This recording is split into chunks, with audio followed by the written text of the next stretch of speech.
कार्बनिक रसायन में IUPAC सिस्टम को समझने के लिए सबसे पहले ज़रूरी है उसका बेस। उसके बेस के लिए जैसे हिंदी की गिनती होती है 1 2 3 4 5 6 7 8, या इंग्लिश में 1 2 3 4 5 6 7 8। जब शुरुआती हिंदी की गिनती सिखाते हैं तो बोलते हैं एकनी 1 दूनी 2 त्रिका 3। मतलब यदि अपन ने एकनी कहा तो एक अटल सत्य रहता है, त्रिका कहा तो 3 ही होता है। इसी प्रकार से नंबर ऑफ कार्बन की भी एक गिनती होती है जिसको हम बोलते हैं एल्क, जिसको एल्क बोलते हैं।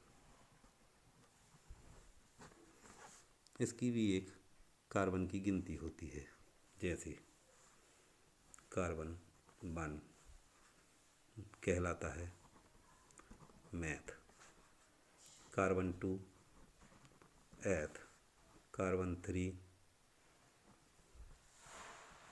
Prop.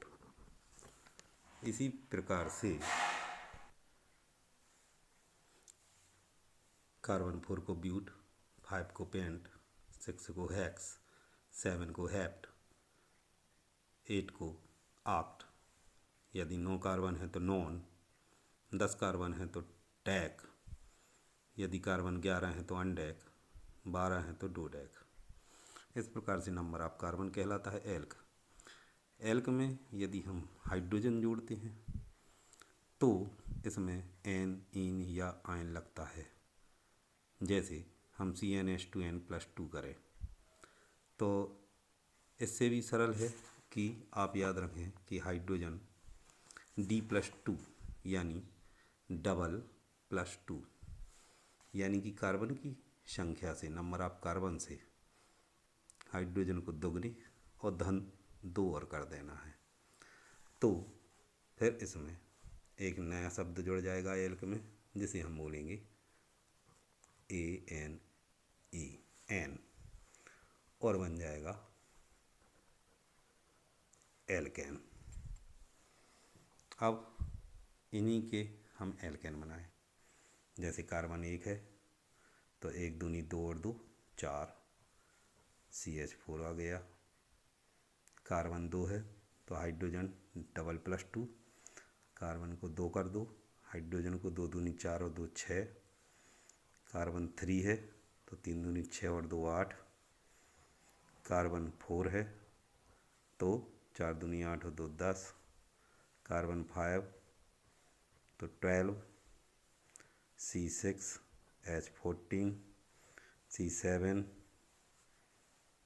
H16, C8 H18, C9 H20, C10 H22, C11 H24,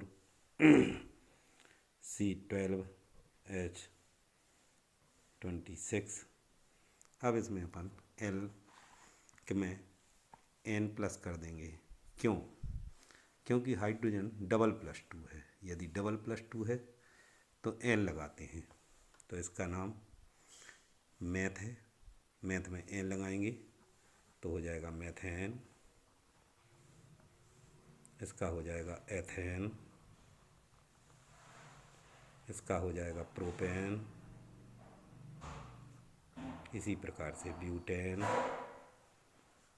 फिर pent +N pentane, hex +N hexane, heptane,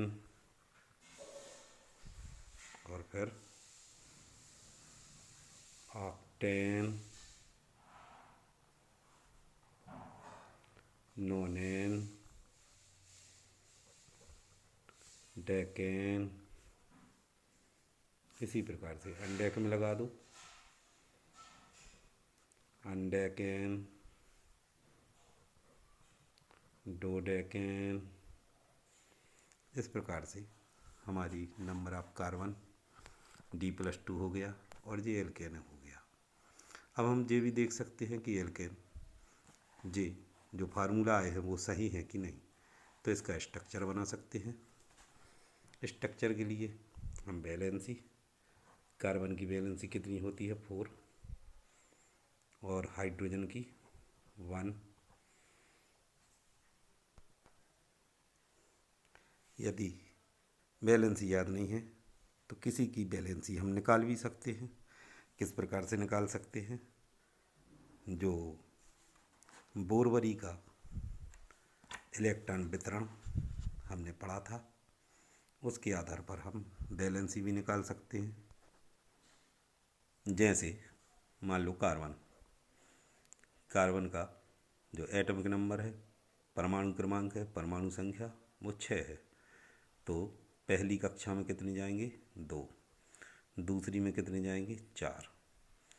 तो इसकी जो बाहरी कक्षा है इसमें 4 इलेक्ट्रॉन हैं और कोई भी जो एटम रहता है, परमाणु रहता है, वो अपनी बाहरी कक्षा में 8 करने की कोशिश करता है। तो इसको देता है इलेक्ट्रॉनों को या लेता है या फिर उसका साझा करता है, लॉस गेन या शेयरिंग। तो इसको ज़रूरत कितने की है 4 की, इसलिए कार्बन की वैलेंसी हो गई 4। हाइड्रोजन ऑक्टेट कंप्लीट नहीं करता, अष्टक पूर्ण नहीं करता। हाइड्रोजन डुप्लेट पूर्ण करता है, मतलब द्वितीयक। तो हाइड्रोजन की जो एक ही कक्षा होती है जिसमें एक इलेक्ट्रॉन होता है, इसको एक की और ज़रूरत होती है। एक की और ज़रूरत होने के कारण इसकी वैलेंसी 1 होती है। इन स्ट्रक्चर को भी हम देख सकते हैं। जैसे हमने कोई भी स्ट्रक्चर बना दिया, ये कार्बन है, सभी कार्बन हमें मालूम है कि कार्बन की वैलेंसी 4 होती है, इसलिए हम 1 2 3 4 ये दोनों में गिनी जाएगी क्योंकि साझेदारी से ये बांड बना है। एक बांड यानी 2 इलेक्ट्रॉन, एक बांड यानी 2 इलेक्ट्रॉन। कौन सा बांड है, सहसंयोजक बांड यानी कि कोवेलेंट बांड। तो 1 2 3 4, 1 2 3 4, 1 2 3 4।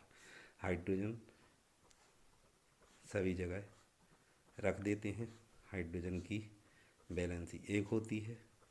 तो देखो हाइड्रोजन से सिर्फ एक बांड है, कार्बन कोई भी देख लो उसमें 4 बांड हैं, यानी कार्बन की वैलेंसी 4, हाइड्रोजन की वैलेंसी 1। अब यदि हम इनको गिने तो इनमें से कोई भी फार्मूला इसमें से प्राप्त होगा। जैसे 1 2 3 4 C4 है, तो यहाँ पर C4 है, C4 तो H10 आना चाहिए। गिन के देखते हैं 1 2 3 4 5 6 7 8 9 10, H10 C4 H10, यानी कि ये कौन है, ब्यूटेन है। इसी प्रकार से आगे और बताएंगे।